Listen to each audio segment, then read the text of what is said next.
ఇటీవల ప్రకాశం జిల్లా మార్కాపురంలో ఇసుక దందాన్ని లేవనెత్తిన అబద్ధపు ప్రచారాలు నిరాధారమైనవని లారీ యజమానులు విలేకరుల సమావేశంలో వెల్లడించారు. కాశీరామ్ సింగ్ అనే వ్యక్తి మోసపూరితమైన మాటలు నమ్మి ధర్నాలు చేయడం నిజమేనని చెప్పుకొచ్చారు.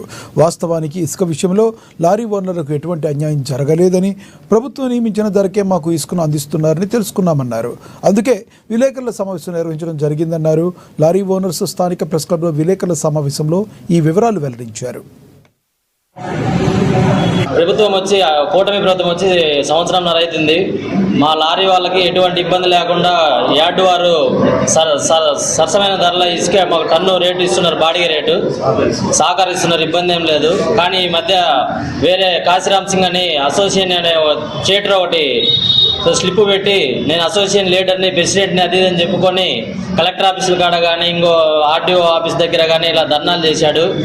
అలాంటి అతన్ని చట్టపరంగా చర్యలు తీసుకోవాలని మేము లారీ వాళ్ళని కోరుకుంటున్నాము.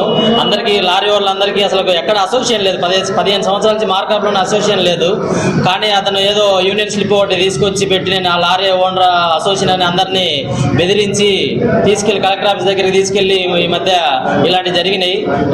మేము ఎమ్మెల్యే గారికి మీదకి ఆటో వారి మీదకి ఏదేదో ప్రెస్ మీట్ పెట్టి అక్కడ ధర్నాలు ఇచ్చేసినాము. అది ఏడే కాశీరామ్ సింగ్ అని అతన్ని చేపించాడు, బ్లాక్ మెయిల్ చేసి తీసుకుపోయాడు మమ్మల్ని. మేము ఉద్దేశపూర్వకంగా అయితే పోలేదు.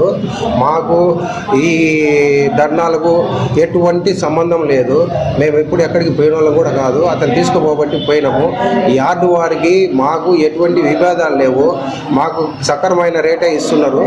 ఎమ్మెల్యే గారు యార్డు వాళ్ళని మమ్మల్ని కూర్చోబెట్టి ఇద్దరిని కూర్చోబెట్టి కలిపి మాట్లాడి మాకు ఇబ్బంది లేకుండా చేసిండు. ప్రజెంట్ అయితే మాకు ఎటువంటి ఇబ్బంది లేదు. యార్డు వాళ్ళతో కానీ మాకేమి ఇబ్బంది లేదు. అన్నీ బాగానే చేస్తూ ఉన్నారు. మేము దౌర్జన్యంగా ఏదో మమ్మల్ని బ్లాక్మెయిల్ చేసి తీసుకుపోబట్టే మేము పోయినాము. లేకపోతే మేము పోయేటోళ్ళం కాదు. మేము ఎక్కడికి పోలేము, ఎప్పుడు పోము కూడా పోము.